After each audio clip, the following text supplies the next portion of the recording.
ভারতের বিপক্ষে ৩ ম্যাচ টি-20 সিরিজের স্কোয়াড ঘোষণা করেছে বিসিবি। ১৫ সদস্যের দলে নতুন মুখ ২০২০ সালে অনূর্ধ্ব-১৯ বিশ্বকাপ জয়ী দলের ২ সদস্য ওপেনার পারভেজ হোসেন ইমন ও বাঁহাতি স্পিনার রাকিবুল হাসান। ১৪ মাস পর বাংলাদেশের টি-20 দলে ফিরেছেন অলরাউন্ডার মেহেদী হাসান মিরাজ।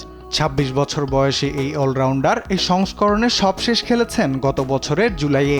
ভারতের বিপক্ষে আসন্ন টি-20 আসরে নিশ্চিতভাবেই দলে দেখা যাবে তাকে। পাকিস্তান সফরের প্রথম টেস্টে পাওয়া চোটের কারণে ভারতের বিপক্ষে টেস্ট সিরিজে খেলতে না পারা বাঁহাতি পেসার শরীফুল ইসলামও আছেন টি-20 দলে। ভারতের বিপক্ষে টি-20তে নিশ্চিতভাবে এই পেসারের দিকে তাকিয়ে থাকবে টিম ম্যানেজমেন্ট। গত বৃহস্পতিবার টি-20 ও টেস্ট থেকে অবসরের ঘোষণা দিয়েছেন টাইগার অলরাউন্ডার সাকিব আল হাসান।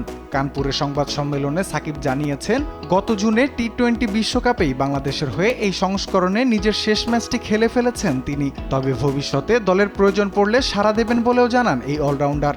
বিসিবির নির্বাচকেরা সাকিবের অবসর বিবেচনায় নিয়েই তাকে এই সিরিজে দলে রাখেননি। টি-20 বিশ্বকাপে দলে থাকা দুই খেলোয়াড় সৌম্য সরকার ও স্পিনার তানভীর ইসলাম বাদ পড়েছেন দল থেকে।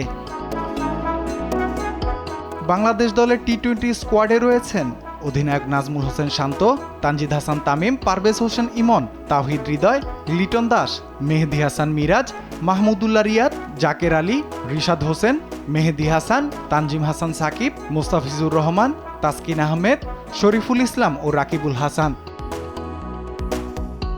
আগামী ৬ অক্টোবর গোয়ালিয়রে হবে বাংলাদেশ ভারত প্রথম টি-20। পরের দুটি ম্যাচ ৯ ও ১২ অক্টোবর দিল্লি ও হায়দ্রাবাদে। টি-20 বিশ্বকাপের পর গোয়ালিয়রের ম্যাচ দিয়েই এ সংস্করণে প্রথমবার খেলতে নামবে বাংলাদেশ। রাফিউল ইসলাম রাতুল, স্পোর্টস ডেস্ক, দেশ টিভি।